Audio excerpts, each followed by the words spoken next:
Hey, welcome back to Right on the Money, your go-to resource for the financial topics that matter to you. Now, if you're just joining us, we're here with Dan Kutzkey, founder and president of Maxwell Financial Group in rainy Sherwood, Oregon, or Oregon. Dan, settle this once and for all. Oregon or Oregon?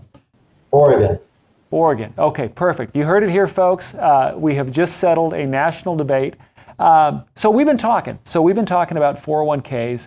And so, Dan, tell us just a little bit about your practice. So you work with a lot of people in 401ks, correct?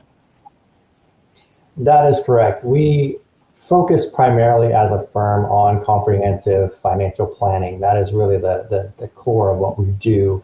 In that, of course, we run into a lot of retirement plans and specifically 401k plans. They make up about a third of our practice in managing these 401k plans. So we see a lot of people coming in and going out of these plans throughout the course of the year. But yes, it's a big part of our practice is helping people, to understand the implications of how to deal with this particular vehicle. Mm-hmm. Let's talk about the next stage. So we were talking about our topic today is understanding those 401k options, what to do with your old 401k. Let's talk about taxation is a big issue and nobody wants to pay more taxes than they have to. What are some of the risks of, one option is, of course, with your 401k at an old employee, you could cash it out. So Dan, tell me, what would be the risks of cashing out a 401k too early? Well, Dennis, I think the primary risk to cashing out too early is, of course, the penalties and taxes that you'd be facing as an individual.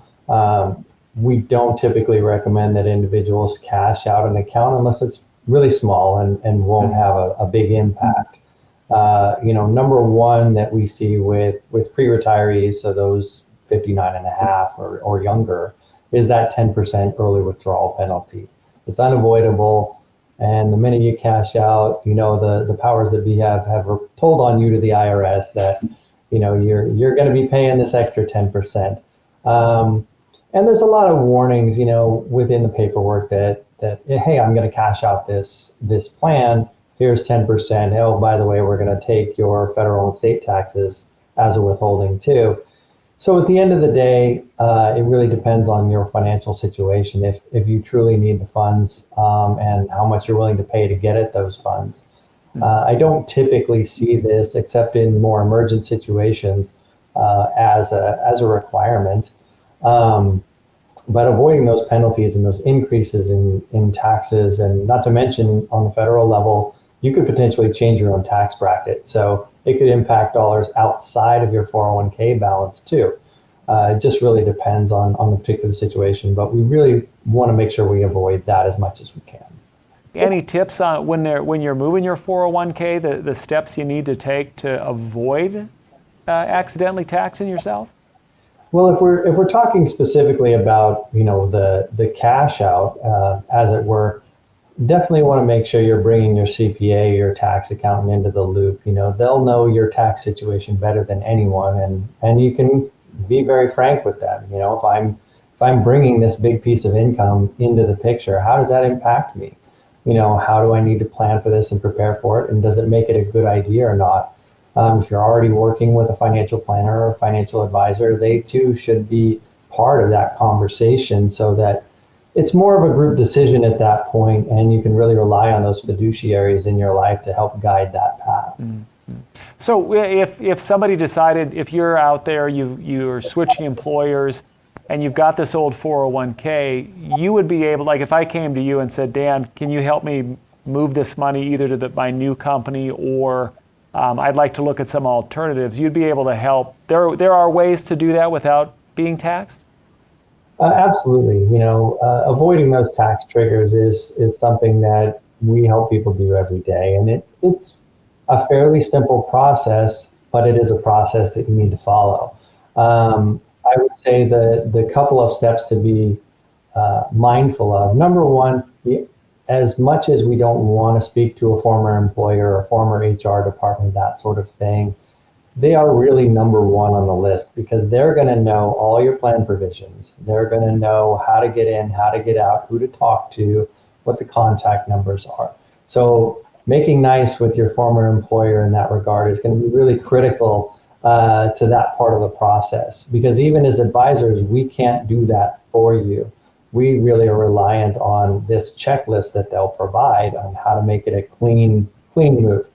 So that's number one. Number two, of course, we strongly advise that someone speak with an advisor and CPA and making sure they get recommendations on where's the best place for me to go. Am I rolling it to my new 401k at my current employer? Well, maybe that's an option, maybe it isn't, but we want to make sure that we're addressing that. And then number three, there's usually quite a bit of paperwork. These days it's been digitized for the most part, making it pretty easy, but there is quite a bit of paperwork. So making sure that you're going through that with your advisor, your CPA, and making sure that that is being done correctly before you sign it and send it off. And number four, and I can't stress this one enough, if at all possible, avoid taking possession of the funds. So in some cases with a rollover, the current employer will ask you to simply take the check. The check will be made out to you, you deposit it into a savings account, and you only have 60 days to move that to the right place. So what I see happen, and it's quite literally by accident because people get busy, time passes, so on and so forth. They take possession of these funds, the 60 days elapses, and now you're stuck. You have to start reporting that income at that point. And while many can try to play the gray area, that 60 days has already been reported. So you can't really avoid that. So again, if at all possible, don't take the check and try to direct that where it's supposed to go.